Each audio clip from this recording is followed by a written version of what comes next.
Our planet Earth, known as the blue planet, is composed of 70% water. 97% of this is salt water, 2% is frozen, and the remaining 1% is fresh, liquid, and usable. We need to drink about 8 glasses of water, or half a gallon of water each day. 2 more gallons are used for drinking and cooking. A person can live 1 month without food, but only 1 week without water. Developing countries have seen its fair share of rapid tourism growth. However, the industry's rapid growth has put a strain on the country's already meager water resources. Water inequity is one grave concern that leads to tension, regardless of the economic dependence on tourism by the community and the country. In Bali, the dwindling levels of water availability and quality are felt severely by the poorer sectors of society. The diversion of water to hotels and resorts, combined with the declining incomes of the agricultural sector, is one reason for the disappearances of Bali's iconic paddy terraces. Local academics warn that all these could eventually lead to food shortages. In Zanzibar, East Africa, community wells have allegedly become salty since the influx of tourism.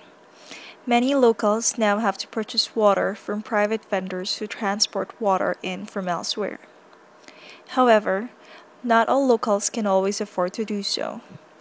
Angry community members sometimes cut hotels' water pipes and hold public demonstrations. It is not just the colored beverage, which is anyway poisonous as proved by the scientists of the Center of Science, but it is also the bottling of water that has really exploited our groundwater reserves, that has really killed our aquifers, and that has really encroached upon the people's right to natural resources and their right to plan with those resources.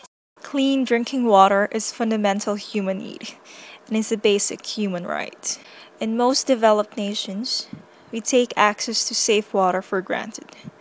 Water is often used to support our lifestyles. In developing countries, water is used to sustain health and livelihood. Here are some everyday scenarios which show how water consumption differs in developed and developing countries.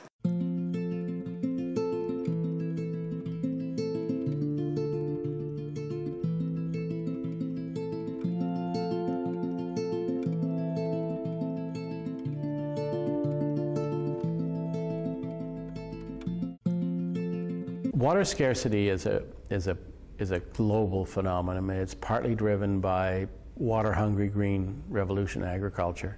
It's partly driven by increasing population growth, and partly driven by new technologies. For example, in India, you can buy for $600 a device to create a borehole well and go way down, and it's being estimated that there are millions of these things, and the consequences, depending on your estimates, somewhere between 3 and 10 years, there's going to be anarchy. Our planet's limited fresh water is sufficient for everyone's basic personal and domestic needs. It is only the unequal distribution of water that leads to insufficient access.